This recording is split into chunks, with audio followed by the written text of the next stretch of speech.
왕이 제사장 아비아달에게 이르되 내 고향 아나도스로 가라.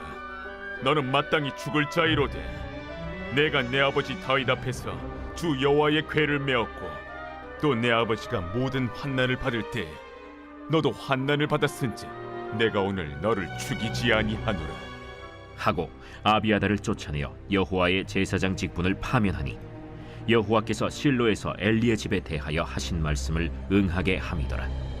그 소문이 요압에게 들림에 그가 여호와의 장막으로 도망하여 제단 뿔을 잡으니 이는 그가 다윗을 떠나 압살롬을 따르지 아니하였으나 아도니아를 따랐음이더라.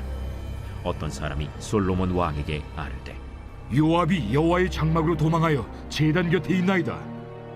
솔로몬이 여호야다의 아들 브나야를 보내며 이르되 너는 가서 그를 치라.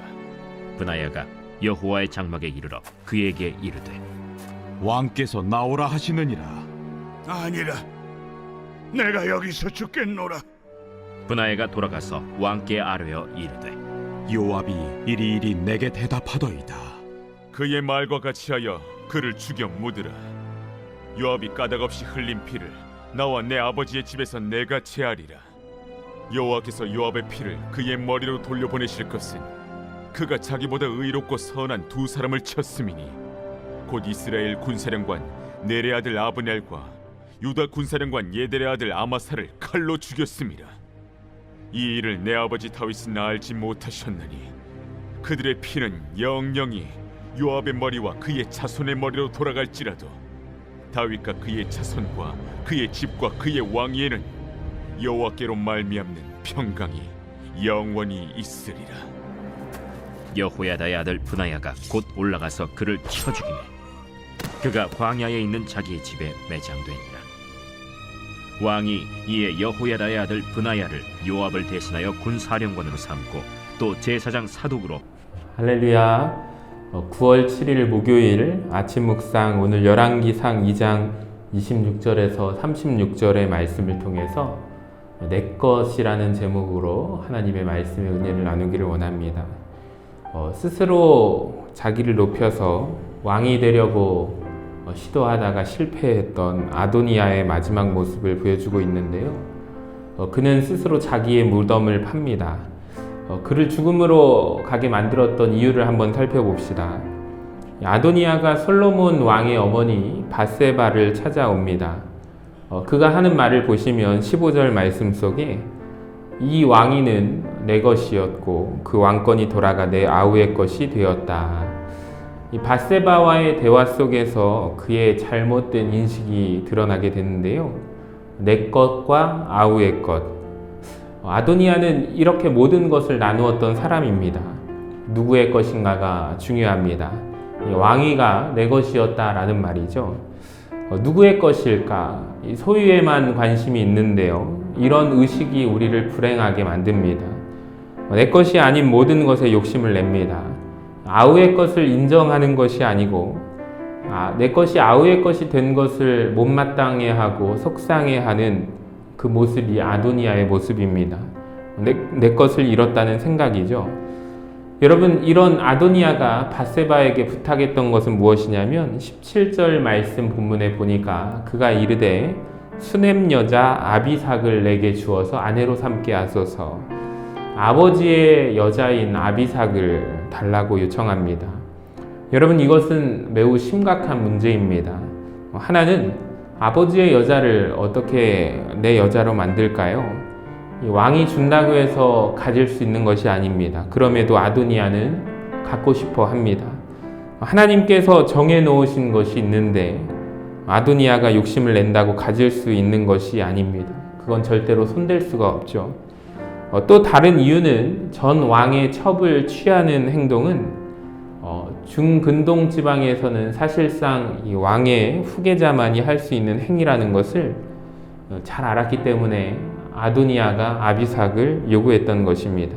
그러니까 백성들로 하여금 사실은 아도니아가 왕이라는 생각을 하게 만들려는 것이죠. 이런 아도니아는 솔로몬에 의해서 죽게 됩니다. 밧세바의 청을 들은 아들 솔로몬은 매우 진노하고 그를 죽게 됩니다. 그뿐 아니라 제사장 아비아달을 파멸하고 요압도 처형하는 계기가 됩니다. 그러니까 내 것에 집착하는 욕심이 아도니아를 파멸에 이르게 합니다. 우리가 성경에 보면은 야고보서 1장 15절에 욕심이 잉태한즉 죄를 낳고 죄가 장성한즉 사망을 낳느니라 말씀이 있습니다. 그러니까 아도니아라는 사람은 욕심을 부리다가 죽었습니다. 내 것에 지나친 집착과 욕심이 결국 스스로를 죽음과 파멸에 이르게 하는데요.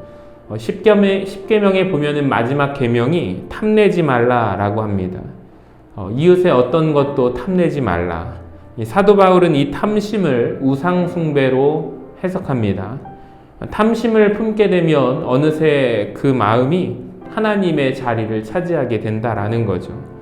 예수님께서도 산상설교에서 하나님과 재물을 겸하여 섬기지 말라 말씀합니다. 재물에 대한 욕심을 가지고 그 재물이 어느새 하나님의 위치에 자리에 앉게 된다라는 거죠. 여러분, 세상은 내 것이 어느 정도인가 소유에 관심이 있습니다.